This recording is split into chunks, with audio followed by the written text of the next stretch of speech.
Halo semuanya, hari ini kita bakal bahas salah satu objek paling misterius di ujung tata surya kita. Bayangin, ada sebuah dunia yang menurut perhitungan seharusnya nggak ada di sana, kayak sesosok hantu yang gentayangan di kegelapan luar angkasa. Kita sering banget mikir kalau tata surya itu udah kayak halaman belakang rumah kita ya. Ada planet-planet yang ngorbit matahari dengan rapi, semuanya udah kita petakan. Tapi ternyata jauh di luar sana, di kegelapan yang super dingin, ada petunjuk kalau peta kita itu belum lengkap. Ada sesuatu yang hilang. Oke, mari kita mulai investigasi kosmik kita. Kita kenalan dulu sama tersangka utamanya, sebuah objek penyendiri yang ditemukan tahun 2003, yang ternyata bakal mengubah total cara kita memandang tata surya. Nah, inilah dia, Sekna. Secara resmi, statusnya adalah planet Katai. Ukurannya sekitar 1000 km. Cukup besar kan? Para penemunya, Mike Brown, Chad Trujillo, dan David Rabinowitz, menamainya dari Dewi Laut suku Inuit. Kenapa? Ya, karena letaknya itu super jauh dan dingin banget, seolah-olah tersembunyi di dasar samudra kosmik kita. Nah, disinilah ceritanya jadi makin seru. Yang bikin para astronom garuk-garuk kepala soal Sedna itu bukan ukurannya, tapi perjalanannya. Orbitnya, jalur dia mengelilingi matahari, itu sama sekali nggak masuk akal kalau kita lihat peta tata surya yang kita punya sekarang.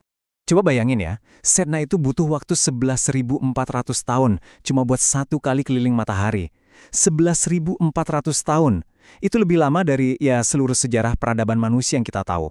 Terakhir kali Sedna ada di posisi yang sama kayak sekarang, nenek moyang kita baru aja keluar dari zaman es. Sejauh apa sih emangnya?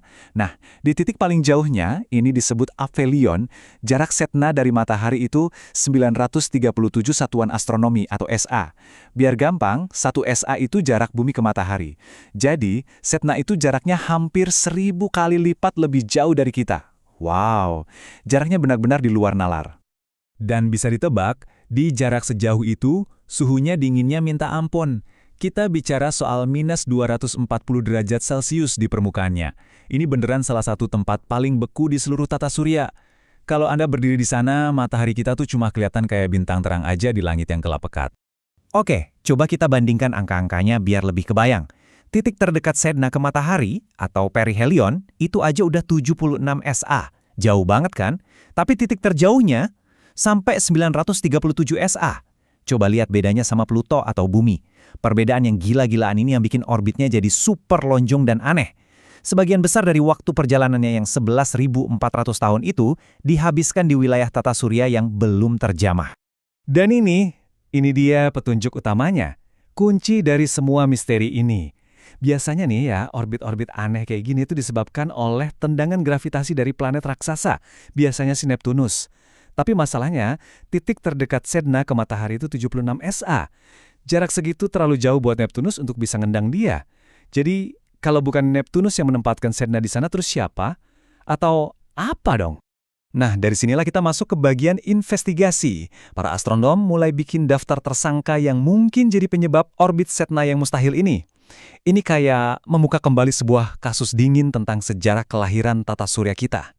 Oke, ada beberapa teori utama. Pertama, mungkin ada bintang lain yang lewat terlalu dekat miliaran tahun lalu, dan gravitasinya menarik Sedna ke orbitnya yang aneh. Kedua, bisa jadi waktu matahari kita baru lahir di dalam sebuah gugus bintang, salah satu bintang saudaranya yang mengganggunya. Atau, ini yang paling liar, ada teori kalau matahari kita mencuri Sedna dari sistem bintang lain yang kebetulan lewat. Semua skenario ini nunjukin satu hal, masa lalu tata surya kita itu jauh lebih rusuh dan kacau dari yang kita kira. Tapi, semua teori sejarah tadi sekarang punya saingan berat. Satu teori baru yang jauh lebih menggemparkan. Soalnya, penemuan Sedna ini nggak cuma membuka misteri masa lalu, tapi juga memicu perburuan salah satu harta karun terbesar di astronomi modern. Pencarian planet raksasa yang hilang, sebuah planet yang keberadaannya bisa berarti peta tata surya kita selama ini salah total. Salah satu penemunya, Mike Brown, pernah bilang begini. Dan ini keren banget. Dia menyebut Sedna sebagai catatan fosil dari awal mula tata surya.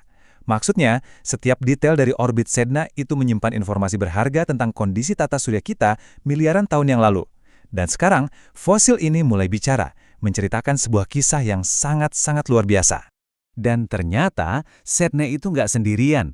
Para astronom mulai nemuin objek-objek lain yang punya orbit aneh mirip Sedna. Mereka semua sama-sama jauh, sama-sama lonjong orbitnya, dan sama-sama terlepas dari pengaruh Neptunus.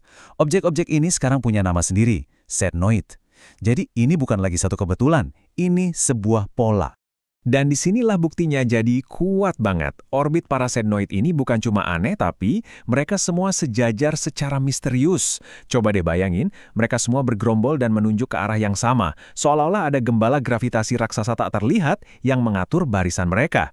Dan tersangka utamanya untuk peran gembala ini, sebuah planet superbumi yang bersembunyi di kegelapan yang kita sebut planet 9.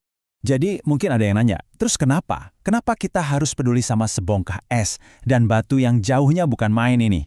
Nah ini penting, karena Sedna itu lebih dari sekedar objek aneh. Dia adalah kunci untuk membuka sejarah pembentukan tata surya kita yang ternyata penuh gejolak. Coba pikirkan seperti ini. Orbit aneh Sedna itu seperti sidik jari gravitasi. Sebuah jejak yang ditinggalkan dari peristiwa dahsyat di masa lalu. Setiap objek seperti Sedna yang kita temukan itu bantu kita menulis ulang buku sejarah. Gambaran tata surya yang rapi dan tenang yang kita pelajari di sekolah, lupakan. Kenyataannya jauh lebih dinamis.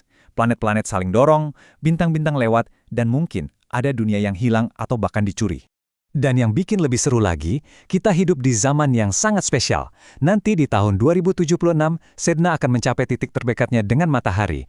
Ini adalah momen yang cuma terjadi sekali setiap 11.400 tahun. Artinya, kita punya jendela kesempatan yang super sempit, mungkin cuma sekali seumur peradaban kita, untuk bisa mengirim misi ke sana untuk melihat hantu ini dari dekat sebelum dia menghilang lagi ke kegelapan selama ribuan tahun.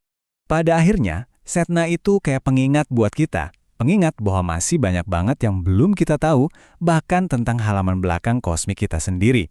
Dan ini memaksa kita untuk bertanya, kalau dunia sebesar Sedna bisa bersembunyi begitu lama tanpa kita sadari, kira-kira apa lagi yang masih mengintai di luar sana, di kegelapan itu, menunggu untuk ditemukan?